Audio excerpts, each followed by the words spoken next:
Israël fut envoyé en captivité à Babylone. Le peuple y resta pendant 70 années. À la fin de cette période, le peuple était dans un triste état. Mais lorsqu'il apprit que le moment était arrivé pour lui de retourner dans son pays, la grande majorité du peuple dit non, c'est impossible. Il n'est pas possible de retourner là-bas. Toute la situation y est impossible. Le pays est dans la désolation et la ville est détruite. Nous n'avons pas le désir d'y retourner. Mais un reste du peuple y retourna, et nous connaissons tous les détails du secours que Dieu leur accorda d'une manière souveraine. Il donna aux enfants d'Israël tout ce dont ils avaient besoin et les aida d'une manière merveilleuse, de sorte qu'ils reconstruisirent la cité et leur temple et rendirent le peuple de nouveau productif. Mais c'était quelque chose de surnaturel. Le vote de la majorité avait dit impossible. La minorité crut en Dieu. Où nous arrêterons-nous? Laissons l'Ancien Testament et venons à celui qui avait été en vue à travers tout cela. Jésus. Tout ce qui était arrivé conduisait à lui. Dieu avait promis d'envoyer son fils. Les prophètes n'avaient parlé que de la venue du Messie. Mais les idées qu'avait Israël au sujet du Messie étaient très naturelles.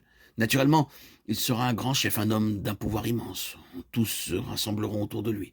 Il établira ce merveilleux royaume d'Israël et les Romains seront chassés de leur pays. C'était l'idée naturelle que les Israélites avaient de leur Messie. Mais lorsqu'il vint, il n'y avait point de place pour lui à sa naissance. Et l'autorité qui était au pouvoir eut recours à son ancien jeu et fit tuer tous les petits enfants mâles avec le but spécial de mettre la main sur ce seul petit garçon. La vie même de Jésus fut une chose surnaturelle. Sa naissance fut une chose surnaturelle et il en fut de même de toute sa vie. Combien de fois nous lisons « Ils tinrent conseil afin de le faire mourir et ils prirent des pierres pour le lapider ». L'accomplissement de son ministère fut une chose céleste, il était surnaturel.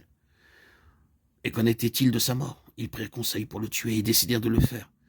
Ils dirent ensuite, nous ne le ferons pas à la Pâque, ce ne serait pas le bon moment. Et Dieu dit, je prendrai tout cela entre mes mains. C'est mon affaire et non pas la vôtre. Ce sera exactement au jour que je choisirai, ce sera le jour de la Pâque.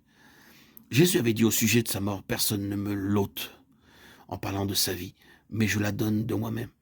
J'ai le pouvoir de la donner et le pouvoir de la reprendre. J'ai reçu cet ordre de mon Père, Jean 10, 18. Il disait ainsi que lorsque cela arriverait, ce ne serait pas entre les mains des hommes, mais entre les mains de Dieu. Et malgré leurs décisions, leurs conseils, ce fut le jour de la Pâque. Cela devait être beaucoup de générations étaient représentées en cela. Cela